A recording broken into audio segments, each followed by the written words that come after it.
Hey there, welcome to Draw Tip Tuesday. Sometimes you feel the itch to draw and then you don't know what to draw. Draw anything. Just draw anything. Today I am going to draw a jar with some brushes in it. Just because they're standing here on my desk anyway. I kind of like the fluffiness of the different brushes, and why not draw it? It's part of my day, it's part of my creativity and of my creative habit, so why not draw it? There you go. No need to overthink your subject matter or spend a lot of time thinking about what it should be. Just look around and see whatever interests you, and don't be too critical about it. Like, well, why does that even tell a story? It does, because it's on your desk. So it's something of you. It's your, part of your creative process, maybe part of your creativity.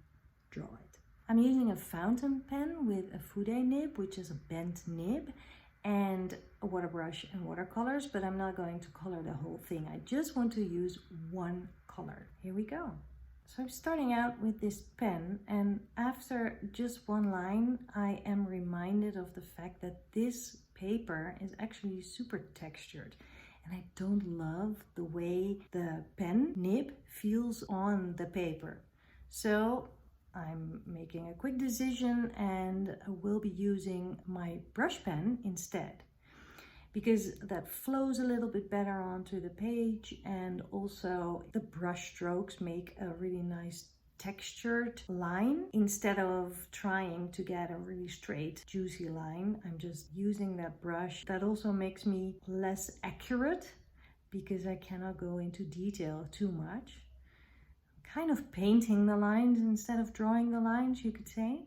So I'm just going through the subject, and I'm sorry, but I don't have a reference picture. You'll have to believe me that this is kind of what the jar of brushes looks like, and it doesn't really matter either. I am just looking at the negative spaces and see where the brushes stick out, and slow down a little bit where I see some details. But basically I'm capturing a bunch of brushes. So if I skip one or two, that's fine too. Or if I partly make it up, that is also fine. But I am looking at my subject and drawing from observation mostly. I didn't really think about this, but the texture that the brush gives on this paper actually also translates the softness of the brush tips and the brushes themselves. So that's actually a good benefit of that quick decision that I made at the beginning of the drawing.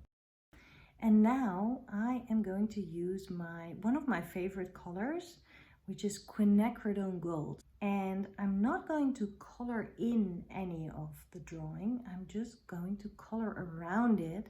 So I have a super colorful background and the color really pops.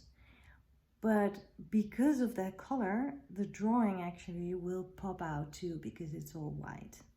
I'm not trying to make a very flat or perfect wash here. I actually like the playfulness of brush strokes. So I'm adding some brush strokes next to it as well, in a little bit of a blocky style. I think that gives it a little bit of a playful, sunshiny type of feeling. Well, there it is. Sunny, bright, quick drawing, and I filled another sketchbook page, which I love, and I painted a little piece of the story about me that will be in this sketchbook. Right, I hope you will pick any subject that is familiar perhaps, or that is new, or that is just right in front of you. Go and draw it. Don't spend too much time thinking about it. Spend all your time drawing, painting, whatever you feel like today. Make something.